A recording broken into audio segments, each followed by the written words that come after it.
experience. And another very obvious one is Ender's Game, which basically, as a spoiler here, Ender thinks he's playing a video game and training, but actually he's fighting the real war.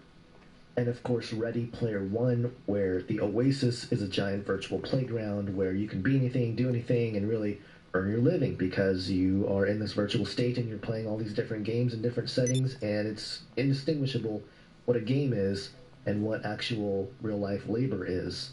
Now, I know there are tons of other films that have this type of theme, so if you can think of one, definitely mention it in the comment section below.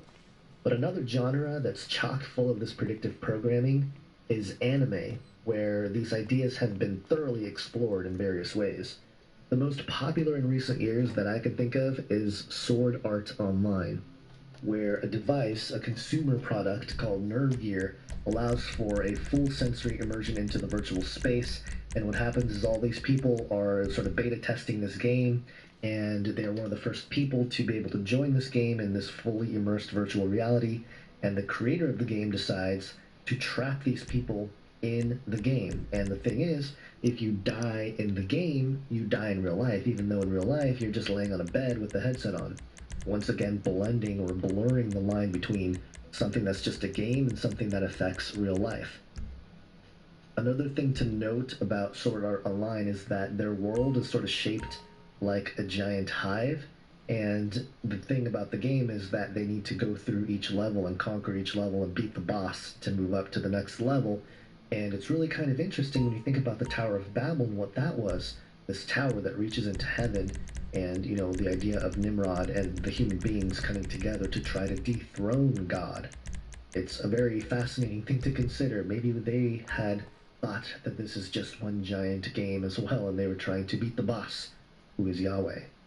But getting back to Sword Art Online, the show definitely sparked a whole genre of shows in anime that have the same kind of theme. There are shows like Log Horizon, Accel World, both of which, again, exist in this virtual reality.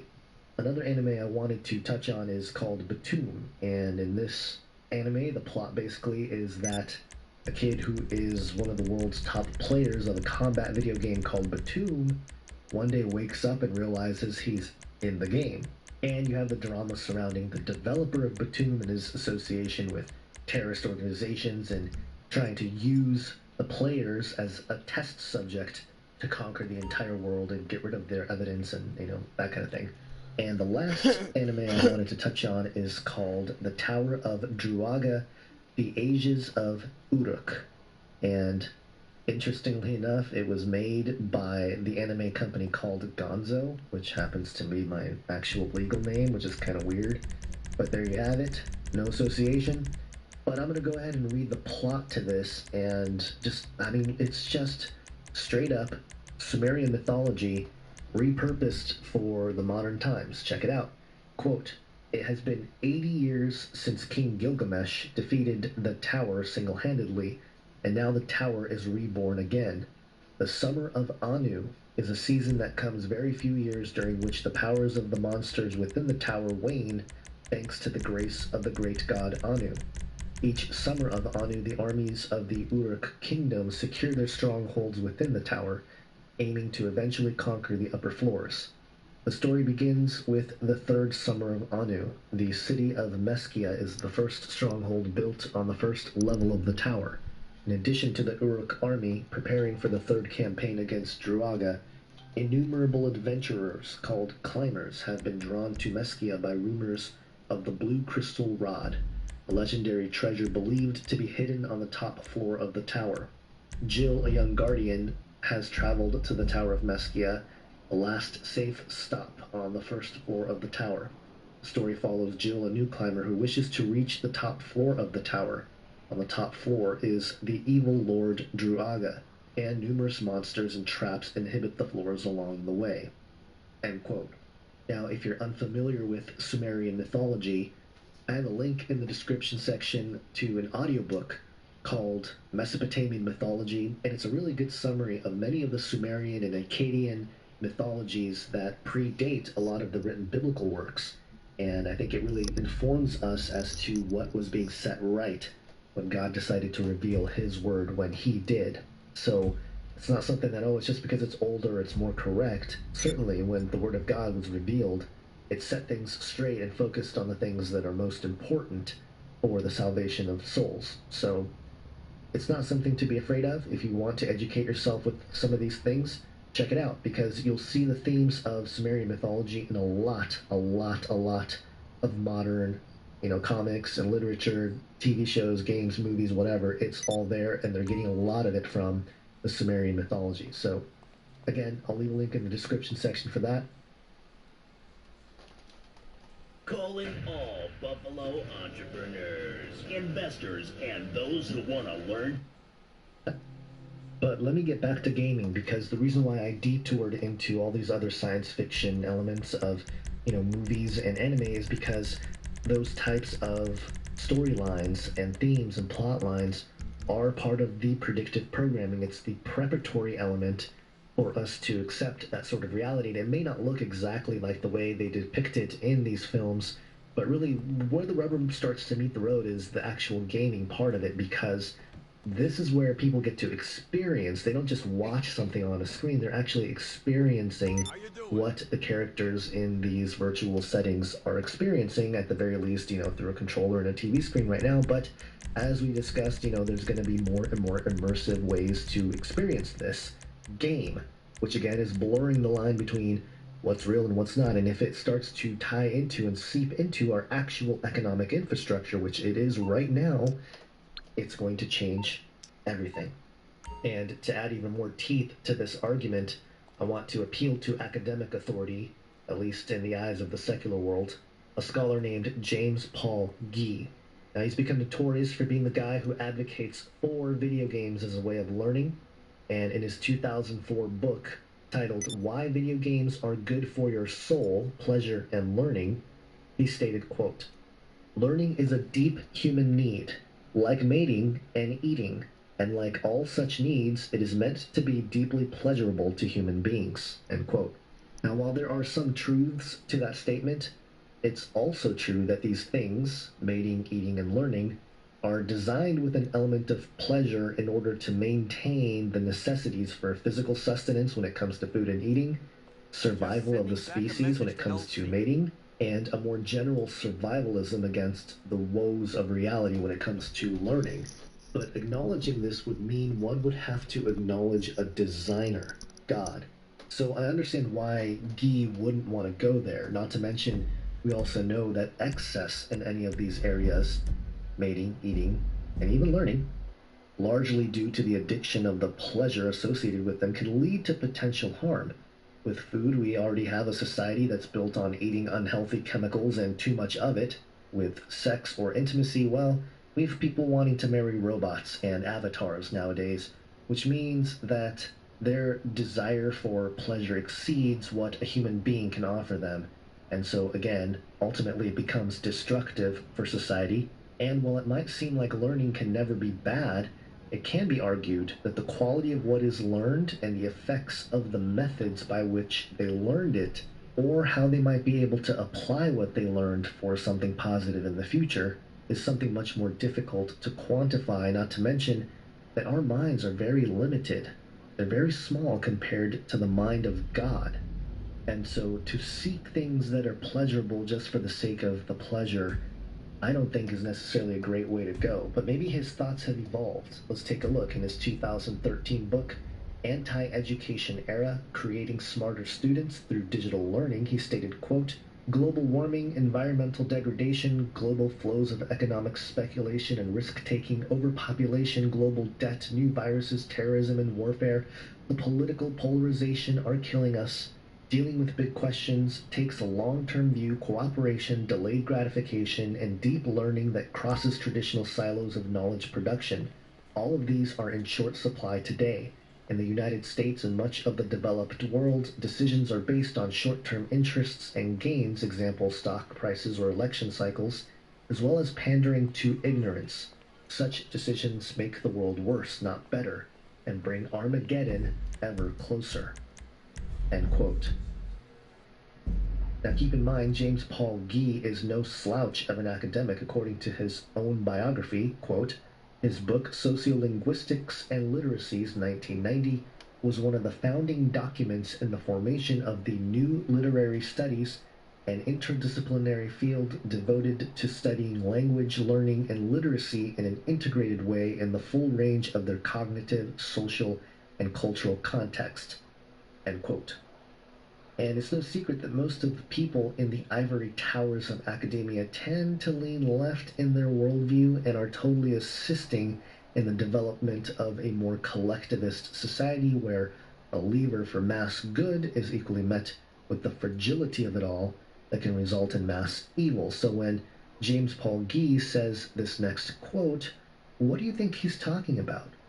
Quote, "Our world is now so complex, our technology and science so powerful, and our problems so global and interconnected that we have come to the limits of individual human intelligence and individual expertise."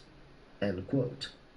Other than the obvious irony here that an individual expert is suggesting that we've come to the limits of individual expertise, this type of statement is an academic and philosophical foundation to justify building the human hive mind society.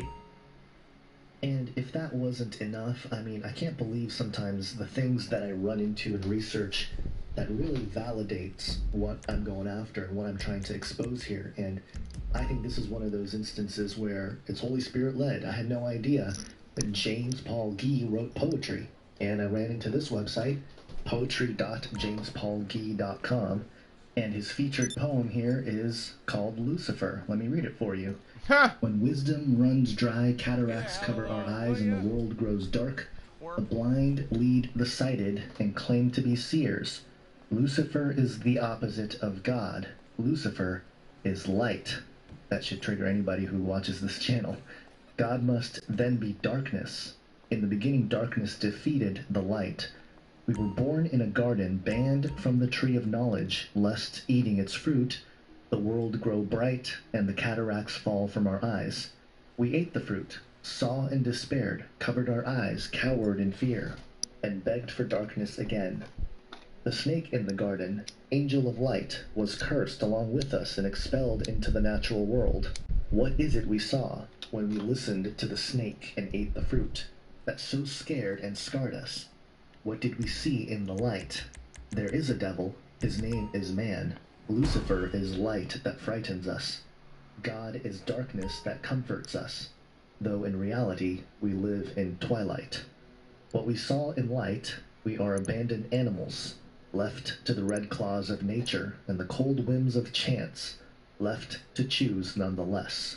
And there you have it, that's the poem Lucifer by James Paul Gee, and I think it's pretty telling and not surprising whatsoever that he sees Lucifer as light and God as darkness, just like all the mystery school religions teach. And this is the guy that's being touted in academia as the man who came up with a whole new field of study, new literary studies, where they study language learning and literacy in an integrated way in the full range of their cognitive, social, and cultural context. Very prestigious, established, and laying the groundworks for the future of education in this century, and says that Lucifer is light. Let that sink in. This is what coverage looks like. This is what coverage feels like. You don't have insurance coverage. You know that. So now that we've looked at the gamification in the world of business, a little bit of video games, a little bit of specific programming and television shows about the gamification of our world, and even an academic scholar who suggests a similar path, I want to dive into the actual tangible, hands-on infrastructure that's being built to support this massive change. To find out what I'm talking about here, check out part 2 to this video, where we will continue to dig into how we are being gamified. Thank you guys for watching this video. If you haven't already, this is part 2 of You Are Being Gamified. Hey, what's up guys, Gone here for the Face Like the Sun channel. You might be wondering why the hashtag don't take the mark. Well, it's because I think we are growing ever closer to a time when the prophecies described in Revelation 13 about the mark and the worship of the image of the beast can take place at a much larger scale than ever before. What I'm going to discuss in this video is the infrastructure being put together for this next phase of the beast system. The distinctive quality about this new era of computing is regarding privacy and verification. We are headed into a world where all physical assets will become tied to an immutable public ledger that can't be forged or copied. And as of this recording, the technology that seems to be the wheels that will take us to that place is blockchain technology. There are several blockchain projects out there, and we will be doing some name analysis on a couple of them in this video.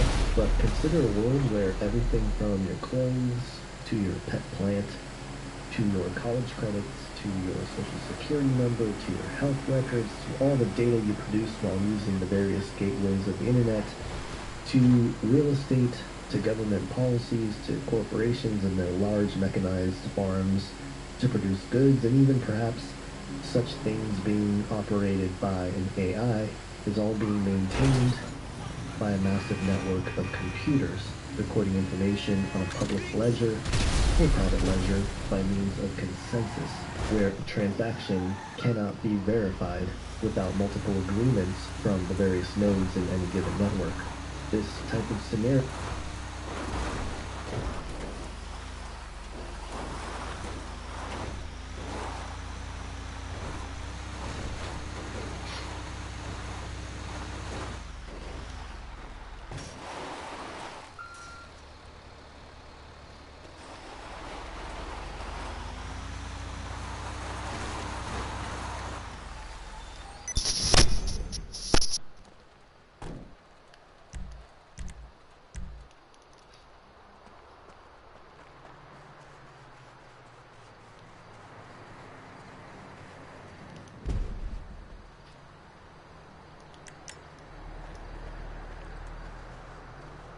is what is meant whenever you start hearing the word tokenization. This is basically the digitization of all things. And as we move along, every physical item will have with it a physical certificate of verification that has to be confirmed on the network somehow. And as you start to understand where this technology and this infrastructure is headed, the more you will clearly begin to see how this raised level of security and verification through uses like the blockchain, it doesn't have to be exclusively that, but technologies like it where consensus networks are being utilized for verification and trust, it's going to create a world with a lot less fraud and a lot less digital thievery and stolen identities and things like that. However, at the same time, it's clearly creating a world where access to this technology will become ever more contingent on how we can verify ourselves within that system. And this is where the prophecies of Revelation 13 should become, again, crystal clear as we march deeper into the 21st century. Another way to wrap your head around this idea of tokenization is if you look at something that is one of a kind in this world. Let's say a one-of-a-kind katana owned by an ancient samurai. Well, usually items like this come with some kind of certificate of authenticity, which is verified by the Smithsonian or other museums or some kind of archaeological society, some kind of authority. Now imagine instead of using those institutions, you basically have a giant public ledger, a blockchain of some kind, verifying and maintaining the authenticity of that object. And so you can see how physical objects can become authenticated on the blockchain, but also the digitization of it. If you take a full 3D scan of the item in order to verify it, well, now you have a virtual simulation of that katana. And in the past, the problem has been, oh, you can just copy it over and over again and you kind of have the same thing. And this is where, again, the potential use case for something like blockchain is very interesting because you can't copy it and duplicate it, even though it is a digital piece of information. And what that leads to is a world where digital items, not physical items, but just digital items also become scarce, unique, and one of a kind. The most obvious real-world example of this, for anybody that's been in the crypto space for a little bit, is crypto kitties, where you have these literally digital cats created on the Ethereum blockchain. Each crypto kitty is unique, and the only thing you can do with it is, I don't know, not much. Own it and maybe sell it for a higher price later on, but the idea here is to have these unique digital items, one-of-a-kind digital items, and that's never been possible before blockchain technology. And so you can see how tokenization goes both ways, where physical items can actually be tokenized and verified on the blockchain, and conversely, digital items also have that same kind of verification or validation that's possible on the blockchain. And what's really mind-bending is if unique digital items get assigned to some kind of physical host, whether it be a coin or even just a hard drive. The idea that that scarce piece of digital information can become stored on a physical item, and then thus that physical item be the thing that carries the value of that digital item, it's just a very strange time we're living in. Lord help you, he can get me out of this mess. I was pretty sure you're fucked. Bear presents A Job Well Done. Painting be done and stayed on. Now when we look at Revelation 13, we see the word mark, which is to be placed in or on the right hand or the forehead. This is Strong's G5480 charagma, which according to the Help Bible Studies is, quote, properly an engraving, etching, figuratively a mark providing undeniable identification, like a symbol giving irrefutable connection between parties, or a brand mark, was originally any impress on a coin or a seal, used by an engraver on a die, stamp, branding iron, later became the identification marker, like with an owner's unique brand mark. The biblical mark, the mark of the beast, in Revelation 13, has all these meanings that really confirm what the blockchain does for you in terms of tokenization of all things, not just digital assets, but physical assets. And it's pretty appropriate if you think about this idea that it's a brand mark, originally an impress on a coin or a seal. Tokenization, same thing. So if that's not a first century description of a living person being tokenized by literally receiving an impress or a brand mark that provides undeniable identification, I don't know what is. Let me read Revelation 13 verse 16 again. And causeth all, both small and great, rich and poor, free and bond, to receive a mark in their right hand or their foreheads.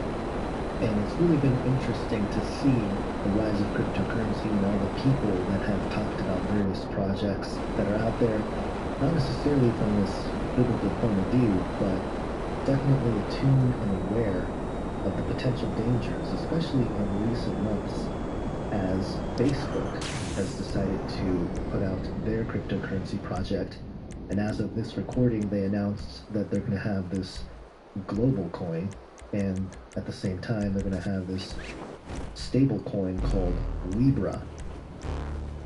And I really can't finish this video without bringing up one really obvious thing about Libra, the Facebook coin, and biblical prophecy. Now, in astrology, Libra is the 7th sign in the zodiac. The sign of Libra is symbolized by the scales, as depicted in many pieces of art over the years.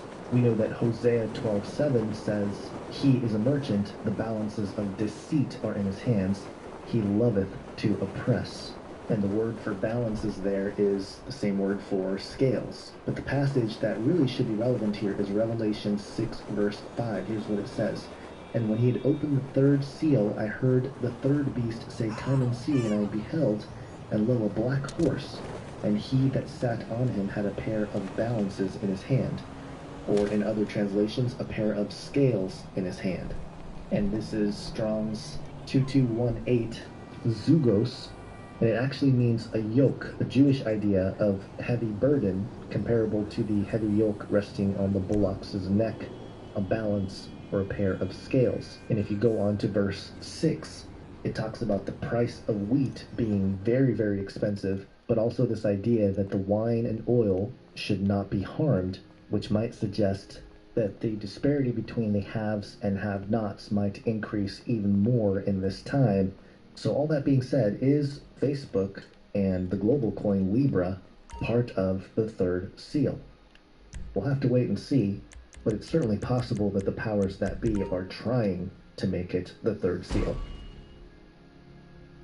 Facebook's cryptocurrency is coming, whether we like it or not. The new crypto coin will be called Global Coin. It is planned to launch in a dozen countries by the first quarter of 2020 and is looking to start trials by the end of this year. It will be a stable coin, but it will not be tied to any single fiat currency, but will instead be linked to a basket of different currencies in order to try and prevent volatility of the coin for users in different countries.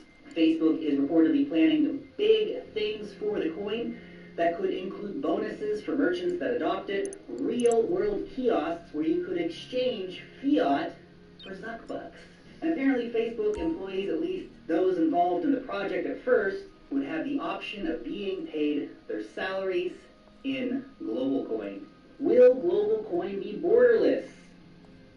Do you really think that they're going to allow for transactions into Iran or North Korea? No way. Will Global Coin be trustless? Lol. Again, really guys, this is, no, it won't be. Will it be decentralized? No.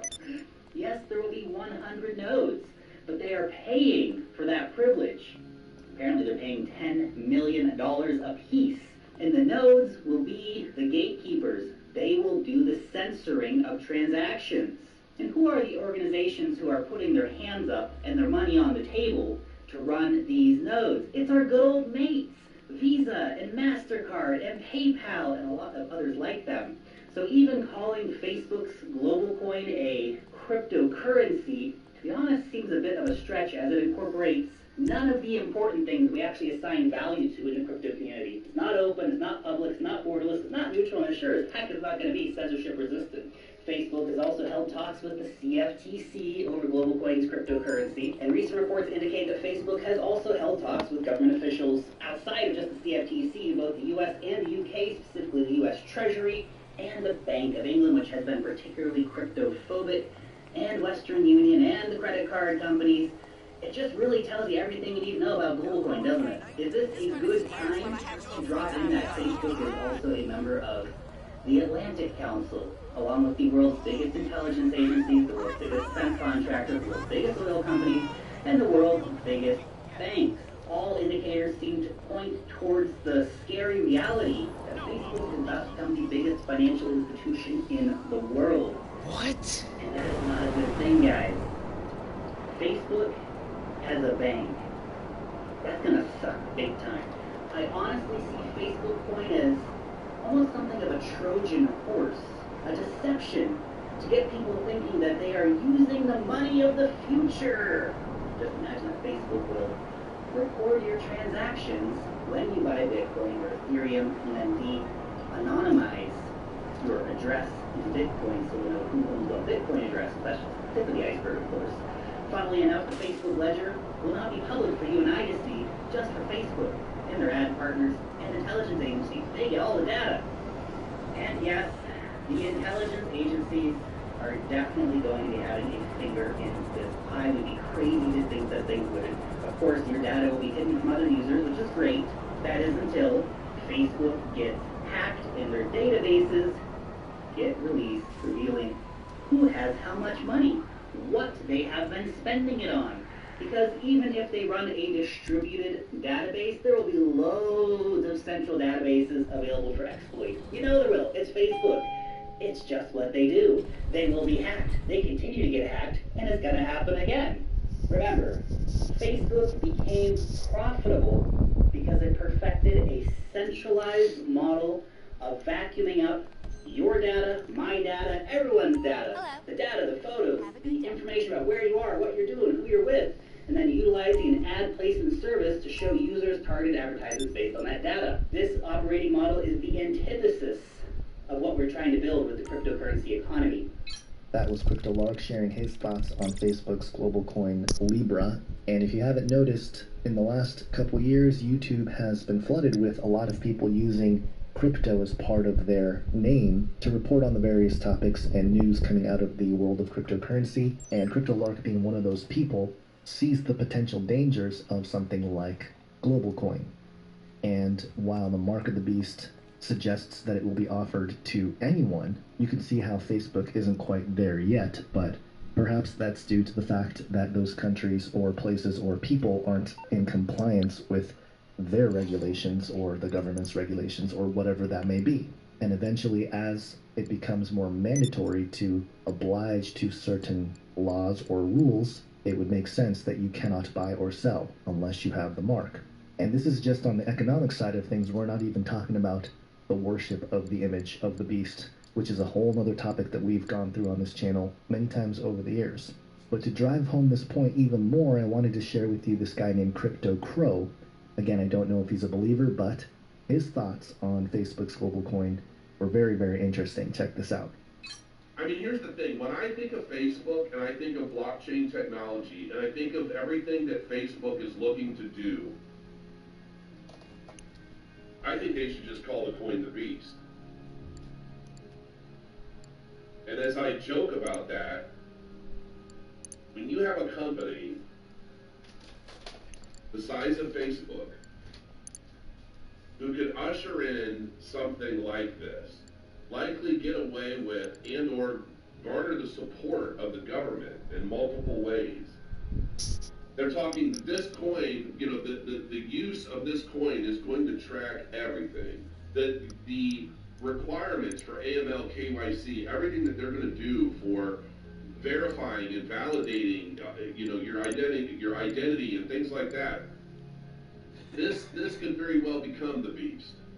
And I was reading through a lot of this stuff and I'm thinking, man, how far are we from having a blockchain chip in our hands and foreheads? And I know this all sounds nuts, but I'm telling you, you know, we don't even use money. How many of you have used cash in the last 72 hours to the last week? How many of you have pulled cash out of your pocket and paid for something? You didn't. You used a card. You used a plastic card and traded digital numbers from one place to another to purchase something. And overall, blockchain technology, smart contracts, smart data, all of that stuff is I mean, we're heading to a place where no longer are we going to even need these cards. You see these things like block cards and things like that. Look, I'm telling you, it is within 10 years, 20 years, maybe, we are going to have implant technology that is going to basically be a part of our everyday life and everything we do. That stuff is going to be tracked.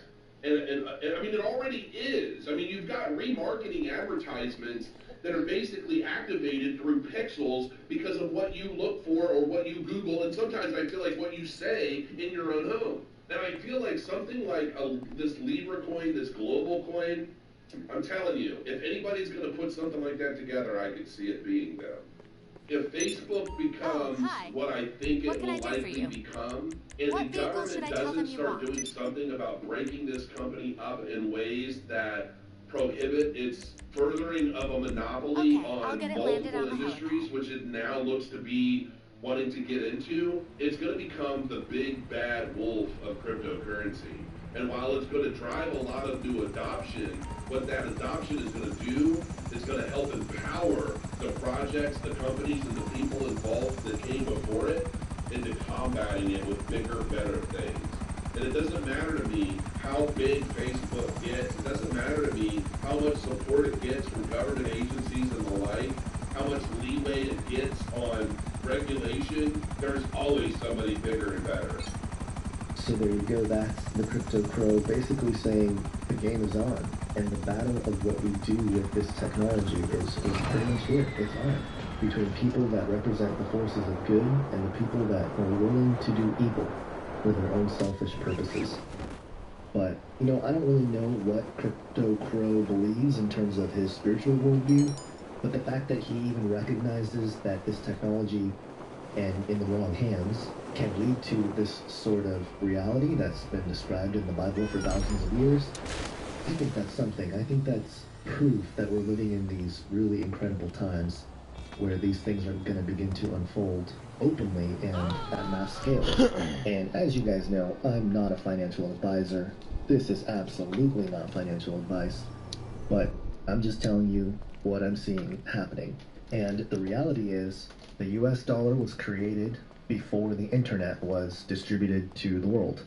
Now that the internet is deployed a lot across the world, now it's time for real internet money. And this internet money is just now becoming recognized as an official new asset class by the legacy economy, if you will. And whether you think that's a good thing or a bad thing, it's a transition period.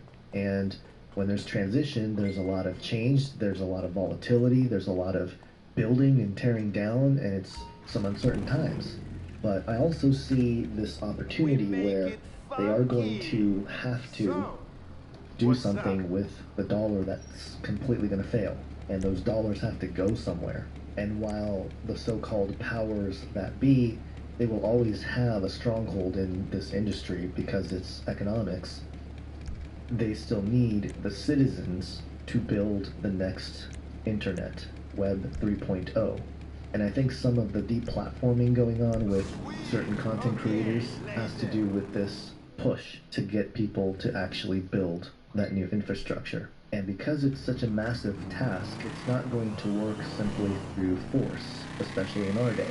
It has to be through the inherent desire to pursue freedom, because it's always an ebb and flow, a back and forth between times of progress based on that desire to innovate and to become more free, and then a time when those things are used for massive evil, as we saw in the 20th century with mass-scale war and even genocide.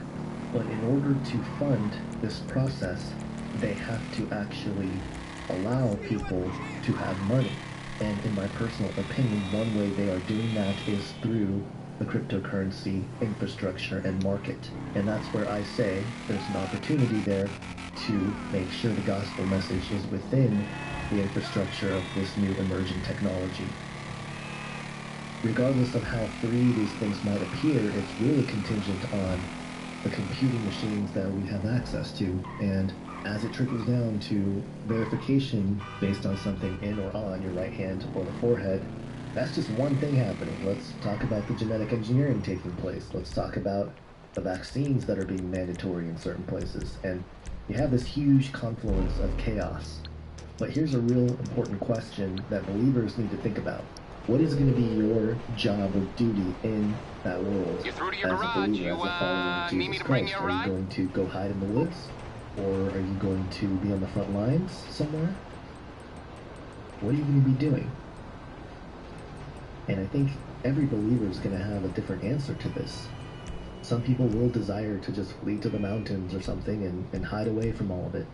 And others will want to remain in populated areas and create places that continues to preach the truth within those days, where people that do repent and do come out of Babylon has a place to go and a safe community for believers. I mean, I don't know. I'll bring it to you. But I don't think Okay, sitting I on got our stuff to hands do. is going to do anything. And I don't think complaining about how, oh, this change is, it's moving towards the mark of the beast, and so therefore it is all evil. That perspective of cryptocurrencies from the believing community needs to be re-examined, in my opinion. And I know that might sound harsh, but the only reason why I say that is because if you criticize the advent of cryptocurrencies and say, oh, it's close to the beast, therefore it is all evil, you're not paying attention, because the dollars that you hold, regardless if it's in paper or if it's just in digits in your bank, it's no different. It's the beast system. Now, if you hold gold, if you hold silver, great. It's a store of value, but realistically, not many people in this world, especially in the United States, living day to day, paying with little chips of gold and little chips of silver. It's just not happening. Free gold coin or a free Snickers bar? A Snickers bar. Who needs a 10th ounce gold coin, right? Yeah, what is it worth? Oh, just spreading around the wealth. Thank you. So while gold and silver is and will remain sound money, we're at this place in time where the internet itself has created its own sound money. And keep in mind, you don't need the internet for Bitcoin to transact. Of course, it's predicated on networks and stuff, but at the same time, you don't necessarily need it, and it gets pretty technical. But that's not really the point. I want people to think about the opportunity here to participate in this next phase of time, whether it be a few decades, or who knows if it's a few centuries before Christ's return. We don't know, only the Father knows. So, although it may seem like it's right around the corner, more than ever, and I would agree that it is, we don't know the timing. So why not occupy in a way that is helpful to resist against the laws of the devil and preach the truth so that souls can be saved? And this is probably the most important time to do it, when this technology is openly beginning to construct itself. But something to keep in mind as we look at some of these things is a reminder that it all belongs to God. Psalm 24:1, the earth is the Lord's and everything in it, the world and all who live in it. Everything belongs to God. We're just stewards. And that's kind of the age-old wisdom of believers in how to deal with money, is that you're not supposed to think that it's yours. It's not. You're just stewards. And so, people that have that selfish mentality of, oh, this is all my money, I worked hard for this money, it's mine. Well, yeah, you possess it, but it doesn't really belong to you. King David understood this in 1 Chronicles 29, verse 12, where he states, both riches and honor come from you, and you reign over all. In your hands is power and might. In your hand it is to make great and to give strength to all. It's really God doing all this work. We're just stewards. We're just vessels.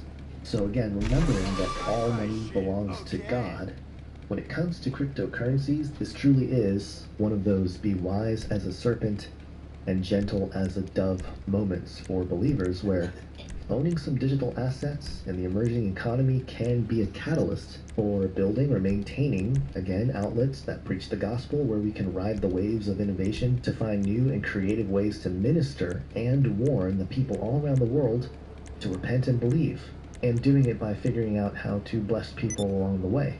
Because what this technology is going to do is it's going to bank the unbanked. You're going to hear this phrase in the world of cryptocurrency, bank the unbanked. What they want to do is get everybody to have a bank account, which is a precursor to having a mark of the beast system. So why not make sure that during that wave of innovation and distribution of these digital banks on everybody, we Trojan horse the whole thing with a warning. Hashtag don't take the mark. Because that is going to be the thing that causes people to lose their souls, if we are to believe what was prophesied in Revelation 13. So using that phrase that you may have heard of, having some skin in the game, means that you'll have an ability to actually get things done in this emerging infrastructure and not just be toppled over by other people who happen to have a large sum of certain digital assets. And really, I think as the time approaches, we're going to see, obviously, a lot of people fall away, but at the same time, I think we're going to see a lot of people repent and come out of Babylon, so to speak, and I think we need to have places where those people can find community and be accepted and all this kind of stuff, because to me, it's going to be one of those prodigal son moments. And remember, the father of the prodigal son was pretty wealthy. And this idea of responsible stewardship versus, being wild and purposeless with your money or wealth is built into the whole prodigal son story to begin with. So I think there's a lot to be drawn from certain principles that have been taught from the biblical worldview when it comes to money management and things of that nature.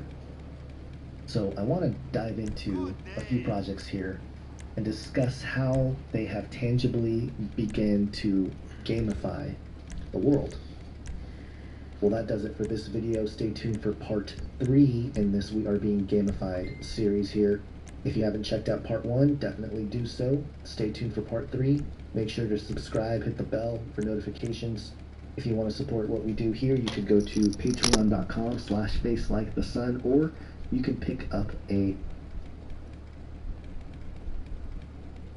about an hour and a half, and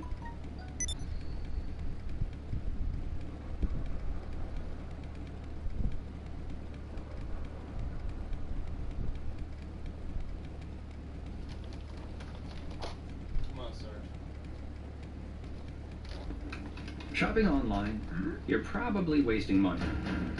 Whether you're buying another pair of cool shoes, tech, gaming gear, or even dinner, you're probably overpaying. That's why there's Honey, your smart shopping assistant that helps you save time and money. We all know about promo codes. With just a single click, Honey will find every working code on the internet and apply the best one to your cart. Why, thank you, Honey. But wait, there's more, much more. Say there's an item you can't stop thinking about. Add it to your drop list, and Honey will track the price day and night and email you the moment there's a price drop.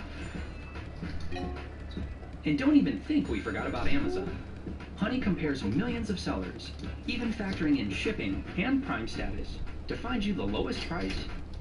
All I know is after executive order, EMP ships got a direct call from the military, and we were told to report to a military base that same day.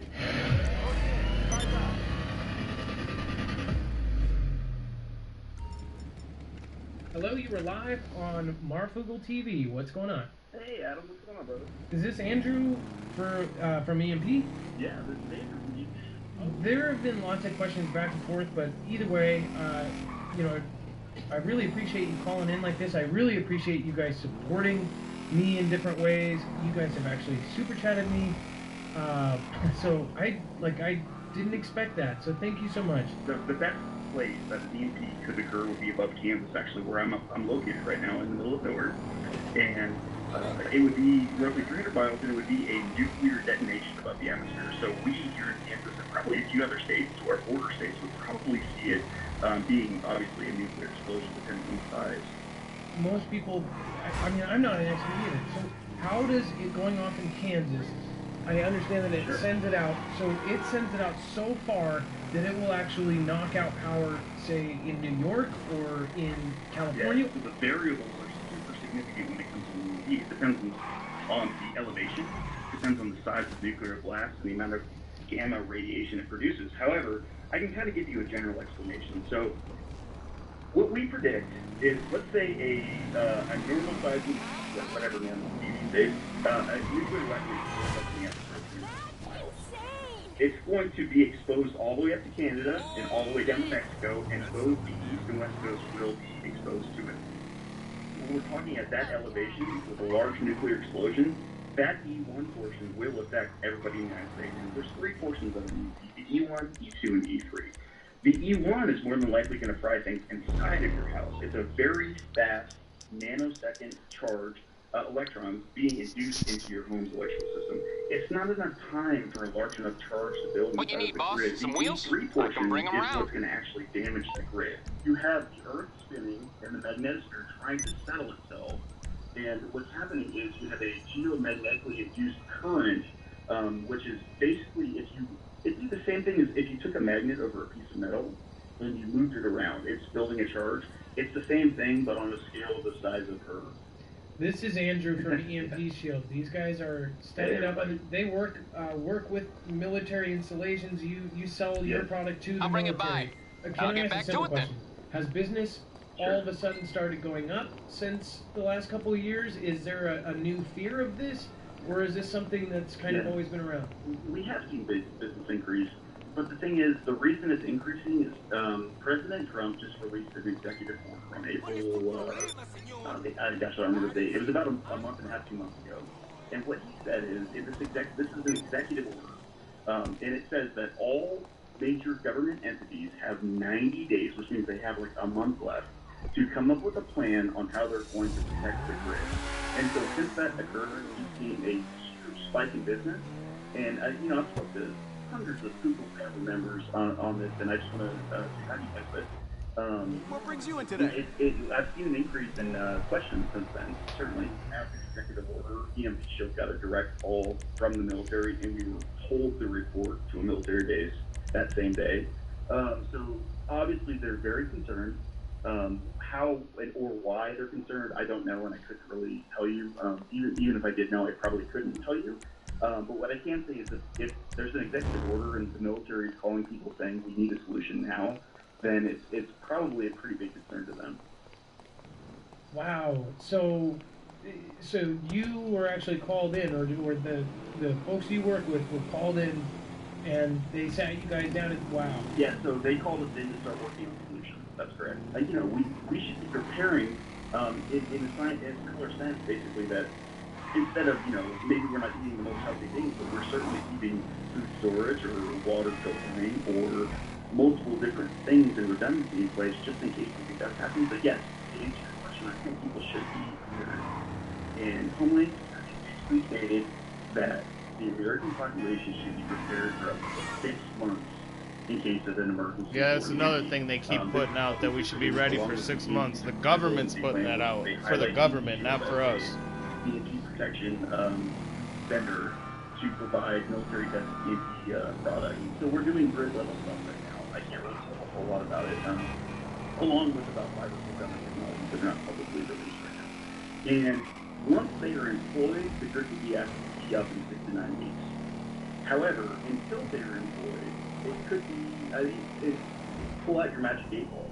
Because the reality is, if all the transformers are fried and all the production of electricity, those facilities are fried.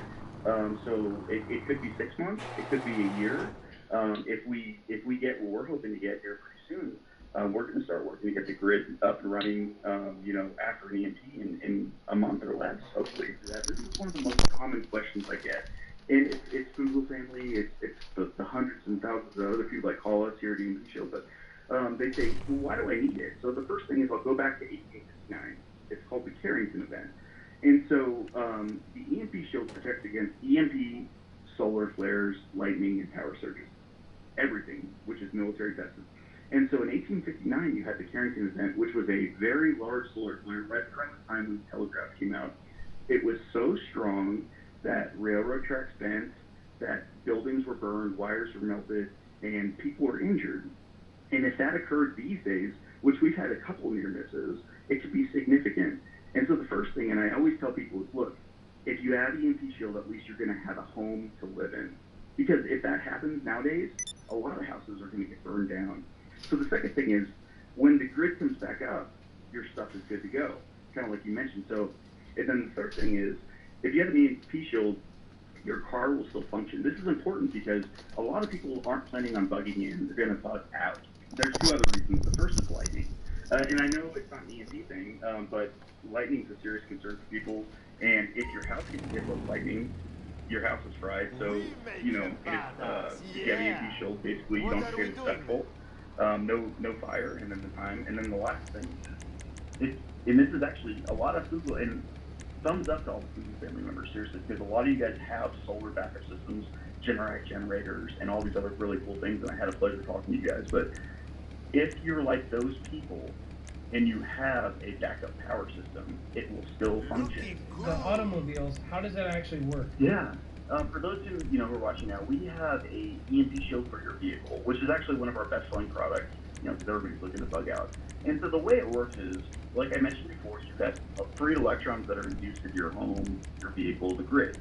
So we're going to look specifically at the vehicle, and I'll explain. So when the vehicle induces electrons, we've got the EMP Shield that's plugged into the battery. Well, not plugged in, it's actually wired in to the positive, the negative, and to the chassis. It works similarly to the home model. The EMP Shield sees a spike in voltage, and if that spike in voltage goes above what's called the clamping level, which means a level that's dangerous or detrimental to the vehicle, the EMP Shield then turns on, activates, and shunts, which means draws away electricity at 500 trillions per second, or almost in the picosecond. So in about 500 trillions of a second, we take this charge, and we're going to push it into the frame of the vehicle. And so what we're doing is, we're not just doing it once. We're doing it cyclically to dissipate the charge, but we're actually able to keep a car functioning during and after an EMP. But I was absolutely amazed on how many people you reached out to in the community. Like, the people were talking to you, talking to them. You guys have been really cool with everybody. Yeah. So many people. And the Google family, I know it's like 10 times, you guys are awesome. I've talked to probably 50 people just today from Google fam on the phone. It's just, if you talk to me today, I just want to give you a high five. You guys are awesome. So anyways, Yeah, I'm super proud to be a part of it. Well, we're taking it seriously. This is a group movement. We're all trying to move in a positive direction. Oh, so somebody was asking about smart meters catching on fire. Is that something EMP can protect too? You know, a lot of people don't know this, but electricity is not really smooth. We call it, in the EMP Shield, we call it dirty electricity. So what you've got is a very spiky type of electricity coming into your home, meaning, you know, even though it's supposed to be nice and clean, you've got random spikes up and down. And so those spikes, what it causes is hitting that smart meter. Just like in California, you guys saw this, you know, we had a whole, I don't think it was a community, but maybe it was like 5 to 10 houses that caught on fire because they had this electricity that was really dirty going into the home. And so what the EMP Shield can do is it actually levels out the electricity. No, it's not going to lower your electricity bill. So what we do is we protect 250 linear feet in both directions from where the EMP Shield is installed. And so linear, meaning if it's a house, we protect up to 10,000 square feet, 250 linear feet outside of the home. What we can do is we can protect your smart meter from catching on fire, which we actually did test. It was a military standard 125.1 at Keystone Compliance, which is a military testing lab. Thank you for being a real person, like an actual real person that is. Yeah. It's not just a company. I think people realize that we are only working with we're working with basically families or really good causes. So thank you so much for being here, okay? Yeah, Adam. Hey, thanks so much for having me, guys. EMP Shield provides complete and tested protection from electromagnetic pulses, so EMP, and coronal mass ejection, lightning, and all other forms of power surges. They make home, auto, generator, and RV. If you're the only one on the block with a working car after an EMP or a CME hits, it might save your life. Now, you can save $50 with each device. So if you get one for your house, your car, RV, whatever else, you get $50 off. And Andrew from EMP Shield is offering another 10% off just for our community. You can go to marfugalnews.com/EMP, or you can go to empshield.com/MARF, or you can Google them and then type in the promo code MARF. This is going to save lives, and again, can't say enough how much people need something like this. You want to know what's going on? What's really going on? When it happens, go to Marfu.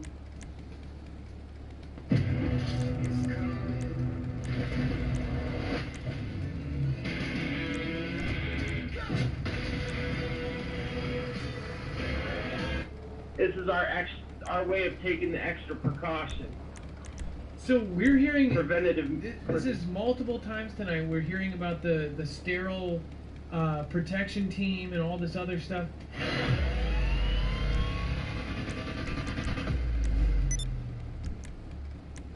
Hello, you are live on Marfugal TV. What's going on? What's your name and where are you from? Well, my channel is Dirty Skies, California.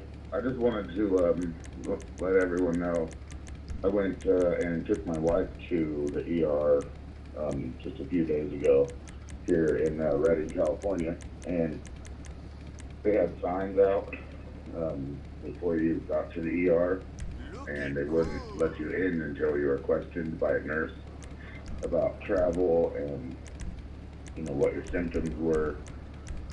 And as soon as my wife got called in, I went and spoke to the nurse that was sitting out at that desk and asked him what's the procedure if someone said that they did have a measles-like symptoms, and he pointed to the radio and said, get on that, and what was the words he said? A sterile reaction team would come out and get you and take you into the building.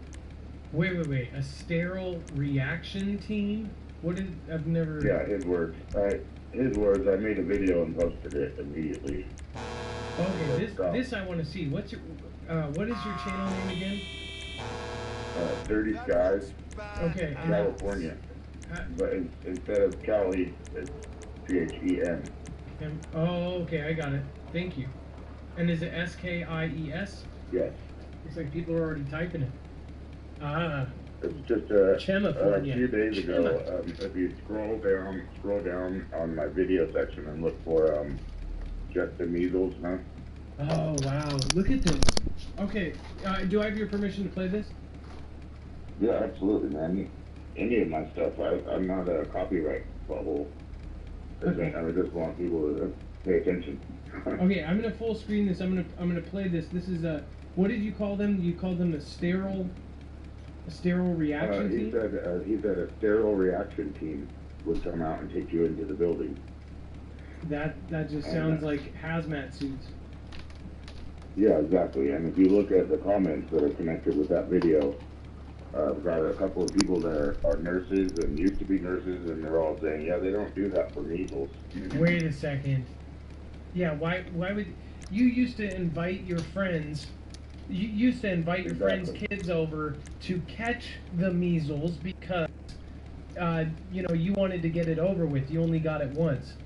Alert, measles is very contagious. You know what would be really easy to do is to let everybody know, like, oh, it's very contagious, measles, but then they can also set up systems like this for something else that they don't want to scare us with, right? Exactly. So really, they're worried about you walking in with, possibly Ebola, but they go, oh yeah, no, this is all just standard procedure for measles. We're gonna have a sterile reaction team. Yeah, one of the ladies that commented on there said that she was a nurse for like 20 years or something, and she said that that's what they do for pathogens and stuff, not for the measles. Okay, this is weird. This is weird. And then that whole ship, that whole Navy ship supposedly had something that they quarantined. Yeah, the months or whatever. Yeah, they quarantined them for a month. They're going to keep calling it everything except what it is. Well, supposedly, allegedly, and whatever else word that we can say to make sure that we're not responsible. Wow, this is incredible. Well, thank you for calling in and sharing this with us. I'm going to show your channel again. I don't want to take up a bunch of the time, but I love the show, and thanks for picking up. Oh, no, absolutely. All right, well, thank you so much, and I hope I'll talk to you again, and please call back again, all right? Yeah, hey, thanks. All right, Marfa. Hello, you are live on Marfugal TV. What's going on? What's going on, man? This is John calling from Michigan, and I just wanted to give a shout out to Marf and fam and let you all know that surgery went well. First of many, went very well, and I'm only 2 days out, and I'm doing. Prayers were answered, and I'm still here.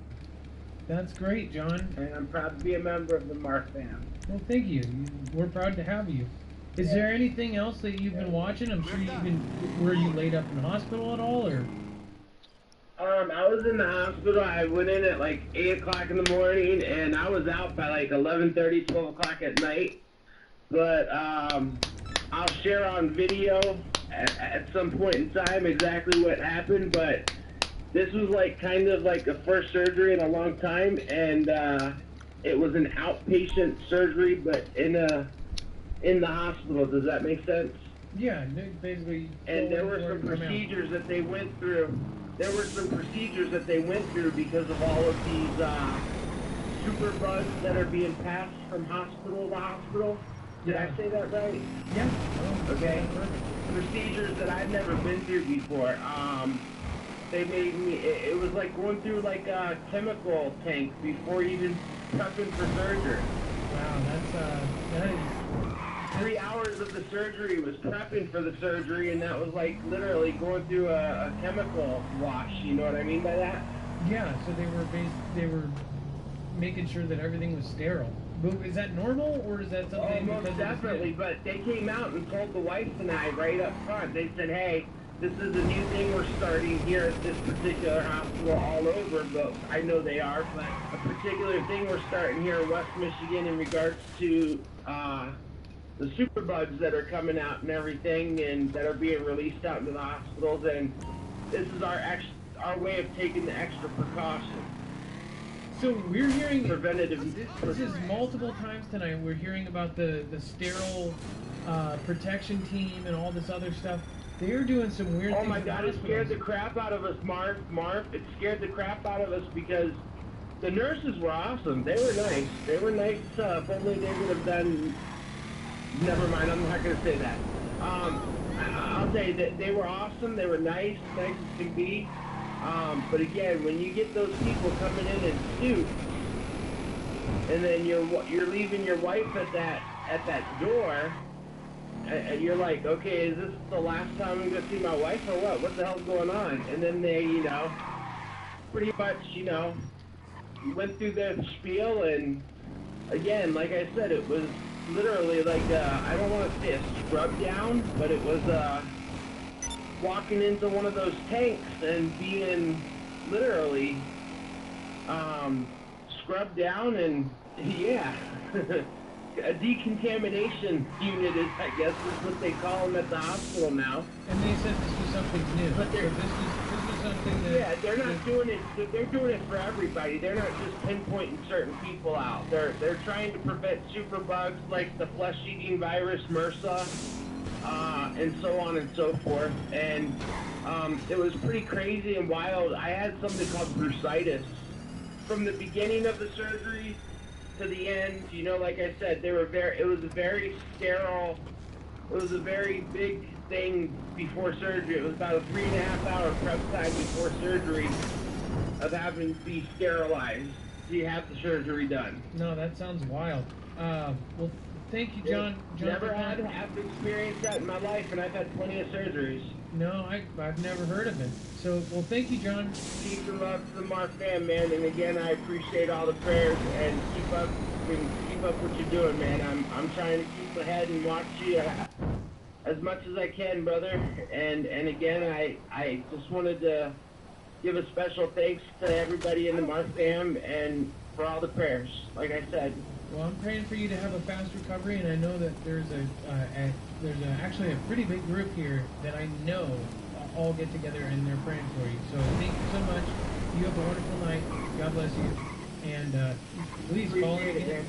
All right. You have a blessed night. You too. The exclusive Google Family private screening. Clint Over had a really great time talking to us. He loved the attitude of everybody. I guess he watched over. He saw everybody's comment. He absolutely loved our group. So he extended the private screening of his movie. This is a movie that is going to premiere at the red carpet. Amy Smart, Matt Davison, all the pro ball players, Deepak Chopra, I don't know how you say it. They are all going to a red carpet reveal of this movie on, I believe, the 23rd. So he wanted to extend this out for a couple more weeks. Access to the full feature movie is still available. You have to get the password via Marfoogle Alerts, or you might be able to get it from another Marfoogle family member. But then you can go to marfooglenews.com/GT, and then of course you can watch the entire movie about it and check it out. It is literally something you never would think of. Again, very awesome of them. And if you would like to work with him, his company does all this stuff. I need to change this because this seriously isn't even a full list of everything this does. I use this myself. Adam, Dex and his wife actually turned me onto it. And then another gentleman, another Adam, basically had been using this for 4 years for his son that had autism. So that's how I found out about it. So not only did it extend the I guess the attention span in his son, and that's why I found out it, because you guys know I have an autistic nephew that I take care of, and I just couldn't believe that something this simple and that makes so much sense would do so much change. So if you guys want to check out the products that they have, that would go through them, and it would help the channel. You can do so. Just go to marfooglenews.com. Earthing. You can decrease inflammation, decrease pain, increase attention span for autism, reduce stress, improve mood, improve sleep. If sleep is a big issue, I have slept like a baby. Even if I go to sleep at 4 in the morning, I wake up at like 9 feeling rested. It's absolutely nuts. Improved digestion. You guys know I have multiple internal stuff. I've actually had to keel over and stop the show. It has been so much better. And the first time I laid down on the mat, my stomach started rumbling and the blood was pumping. That's another thing. Once you get grounded, all of a sudden your blood starts flowing. It's the weirdest thing. You don't feel it. You're sitting See there, this shit? and then all of a sudden you feel blood. Ground yourself. It's a little thing you put on your hand, and it grounds you electronically, and it makes your blood start flowing, and it heals a bunch of different shit. Pain, fucking sleep deprived, fucking all types of shit. Tell them your story, because people don't believe it until you see it. And I never thought something like this would. I would think that this was like, you know, hocus pocus. EMP Shield is the world's first and only tested, military tested EMP protection device for your entire home. It protects all phases of an EMP, E1, E2, and E3, which is E1 is as fast as a 5 nanoseconds. This can actually ground the signal and protect any device in 1 nanosecond. This EMP shield provides complete and tested protection from EMP, electromagnetic pulse, and coronal mass ejection, so CMEs. If this is a natural thing from the sun, this actually protects against that as well. They all go in different lengths and different lengths of times. Lightning and all forms of other power surges. So if you live in a storm-prone area, this would also help your home. And it's about the fifth of the cost of a deductible if you had your house struck by lightning and had everything fried. So really great. They make home, auto, and generator models. So obviously it would make a huge difference, and it will be life-saving if your car starts when no one else does, and if your devices work when nobody else's does. You can get $50 off with our promo code. All you have to do is go to empshield.com/marf, or you can go to http://marfugelnews.com/emp, or you can go to the website and put the promo code MARF in and save $50 per device. You want to know what's going on? What's really going on? When it happens, go to marfugelnews.com and get... If you understand this one concept, you can make a full-time income from home. And if you don't believe me, that's completely fine. You shouldn't. When this person walks out of work today, parking lot, leaving the day job today, and there is a line more than he can count of semi-trucks. And these trucks are actually coming over to ship product out. And this is not normal.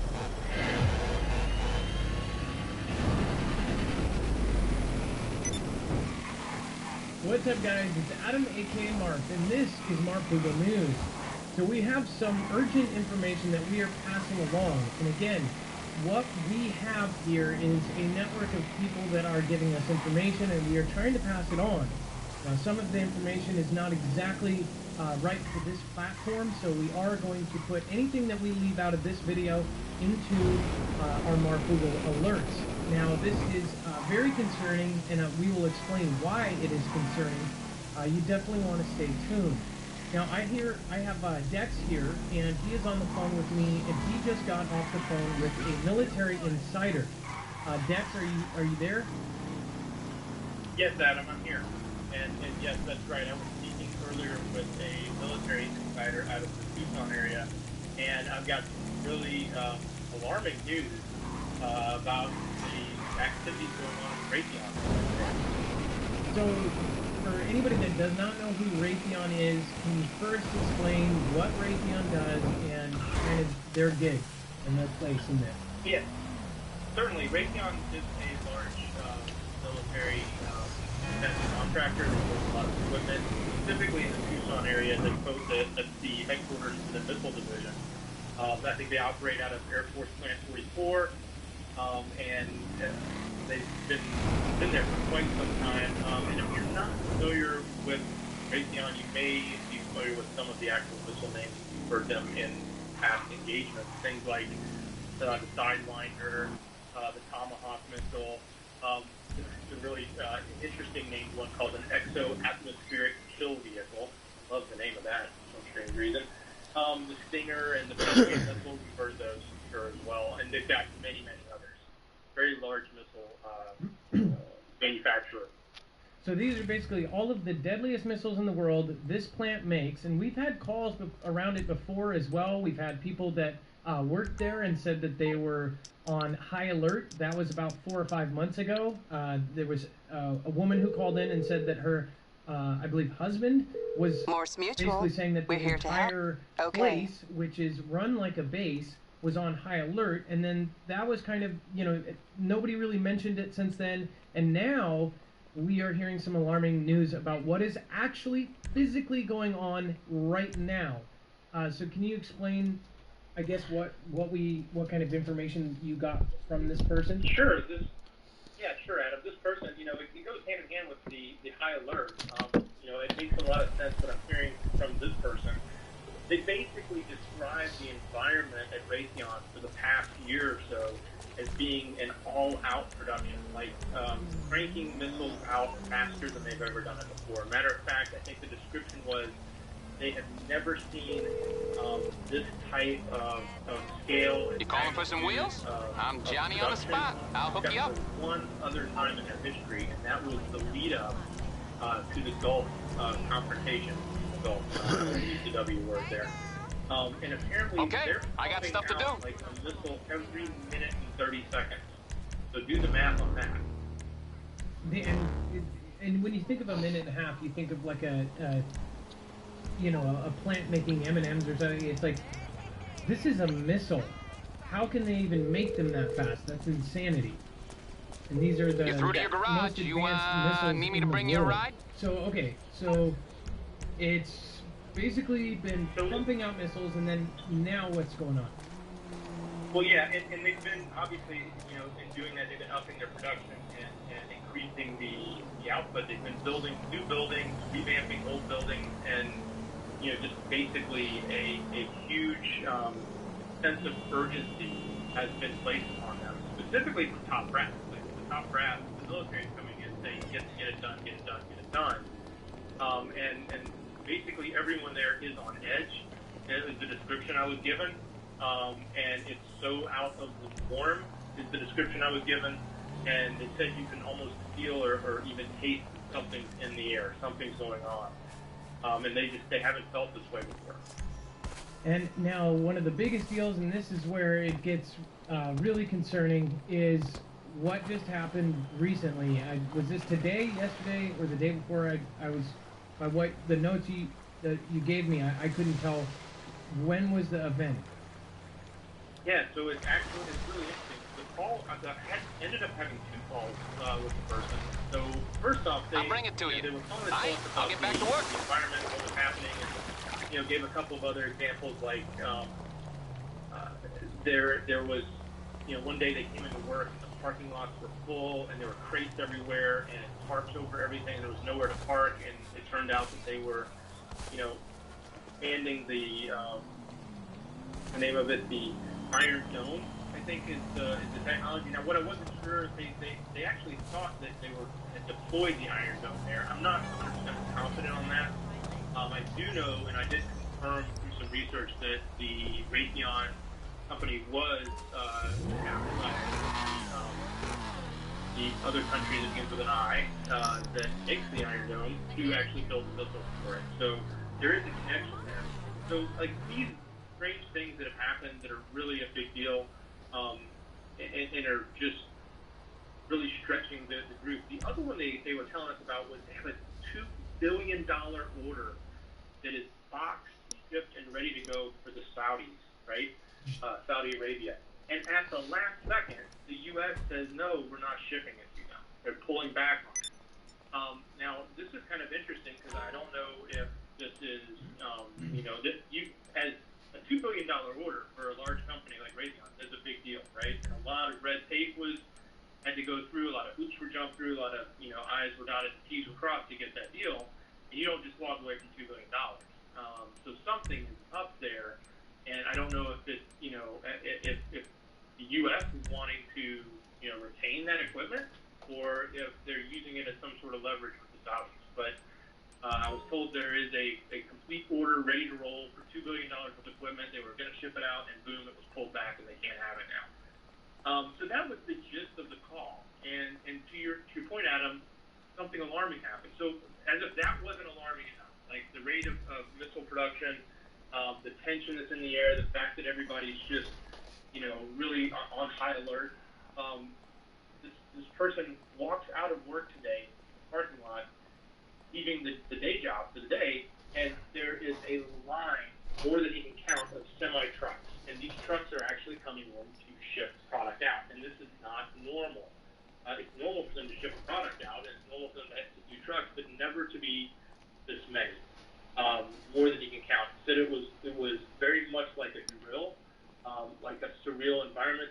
There were semi-tractor trailers everywhere. They were unmarked, and they were all accompanied with multiple undercover or unmarked, we would just presume some sort of security vehicles that would be traveling with these trucks. So that, wait. So because these are nuclear missiles, these are missiles leaving, right? Yeah, these are. I don't think these are nuclear missiles. But they are missiles. Yeah, and they are some of the deadliest missiles that we make. And so the question to me is, where are they shipping them off to? Are they going to a nearby airfield to then be transported, or are they trucking these to San Diego, to the naval base, to Corpus Christi, which would be the other closest naval base, to load up onto ships? I don't know. So it looks like they just had a massive shipment out. From what is described, just the entire place with lines down the street of trucks leaving with undercover police escorts, or at least escorts trying to basically get these things to their destination. The source said that it was completely out of the normal, and this is something that happened all of a sudden. And this is coming out of a time where we told you 5-6 months ago that this company was literally on overhaul and on high alert. And we are busting this out before the mainstream. I have a prediction that we are going to see stories about this name and this company in the next few weeks, and you heard it here first on Marfoogle News. Well, thank you, Dex, for getting all of that information for us. Thank you for taking the risk of even saying it. Again, this is a person, this is not your average guy your average person you were talking to here. This is somebody who has a lot of experience and is very connected. So yeah, they are, Adam. They are connected. They do have a lot of knowledge in the space and a lot of contacts and connections in that space, and came across very credible. So, as always, we have to be a little cautious with the insight we get, but and the intel we get. But yes, it did come across very credible. So I guess right now I'd just like to let people know this hopefully means, I really hope that this just means that they're doing an unusual shipment out. I'm not trying to scare anyone. In fact, I really hope people understand that this could be very normal, but we are passing along the information. We are the middlemen, and we are trying to get out information, doing our best to get it out before others do, and we have done it several times in the past. We get a lot of, flack for doing things, but then it ends up being worth it in the end when 6 weeks later, 4 weeks later, we actually had the story before all of these huge conglomerates and all these huge news companies that, obviously nobody's going to anymore. In fact, all the sources that used to go to those places are now going to this platform, because this is where some of the most real stuff is. But again, I have to say, we take everything with a grain of salt here as well. We're just trying to do our service. If you guys want more information, if anything else comes out, if we get more of anything, we are going to put that out in our next Marfoogle Alerts. Again, you can go to marfooglenews.com and go to the top. In fact, I'll just show you real quick, just so you can know exactly how to get there. And we pay to make this a private service. We pay MailChimp to actually get this. We've made it European compliant, so no matter where you are in the world, we can keep connected with you. Because if this platform ends up deciding that we basically, or 3 strikes you're out kind of thing, if we are basically taken off, we will always be able to be connected with the Foogle family and to the community that we've built here. So go to marfooglenews.com and you can get our alerts, or you can get into our Discord, get into your state group. I cannot tell you how important this is. So this website right here up at the top, you can actually see it says join Discord and alerts. You can get in there. You can either choose our alerts or choose our Discord or choose both. Discord, there's a state group for all 50 states and other countries, so you can prepare with like-minded individuals. And then, of course, on the alerts side, you can get an email from us when we have stuff that we can't share here on this platform. In fact, some of it we can't share on Twitter, Instagram, anywhere. So we directly send that to you. Anything that happens, we are going to let you know first. As soon as we find out something, we are going to let you know. So that is what we are working towards. We are working hard behind the scenes to try to make this something something real and something that will last. And again, the odds are against us. Any kind of information like this, you know, they definitely do not like some of the things we do here. So, well, thank you, Dex. I really appreciate you doing all this. And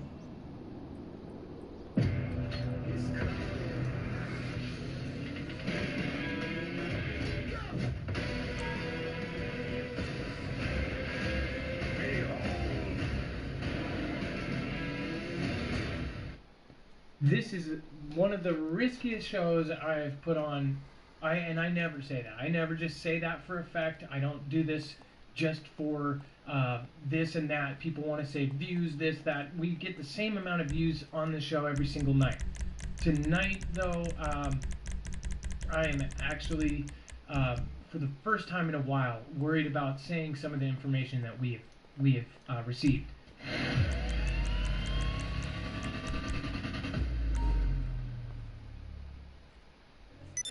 This is, somebody in chat said, this is scary. Well, there's a lot of things right now. So, people are going to say a lot of things about this show in general. So I have to be vague at parts to protect some of the people. Yo, he was just playing one of the Christian songs that I've been bumping. Watch. Listen. This is, you hear it in the background? Somebody in chat said, this is scary. Well, that's God. I don't trust y'all. That's from me playing it on GTA and playing all them songs and then them getting out to people and then dudes like this fucking listening to them. It's Christian hip-hop. No one's listening to this shit. That's so funny. And he's bumping it on his shit. Right now. So, people are going to say a lot of things about this show in general. So I have to be vague at parts to protect some of the people involved. But what is actually going on is absolutely insane. So I'm going to kind of try to walk you through this. Essentially, a lot of things have happened in this last week. People have been covering the fact that DT, our commander-in-chief, just signed some new EMP papers. We'll talk about that. And some of the things that have come through our inside sources, and we're going to talk about that. Regarding the border, what might have slipped through or what they believe slipped through, and something that was found in Maryland in a car. Now, I've talked about the HDS drills that they have been doing, and it's absolutely terrifying to think what they're drilling for. That's these drills where you get paid $100 to $400 depending on if you stay 1 or 3 days, and you pretend like you're quarantined, go through all this mock stuff, all that kind of stuff. We're not going to say what they call those people, but essentially those have been going on for a year, and I called this. I called a lot of the things that we are getting now, and hopefully we can all step back. Because this is like real deal Holyfield stuff that is going on behind the scenes. This is probably the realest subject, and I'm just gonna we're gonna go into this as independently as I can say. Okay. So first off, U.S. Air Force deploys B-52 Beamers to Europe in message to Russia.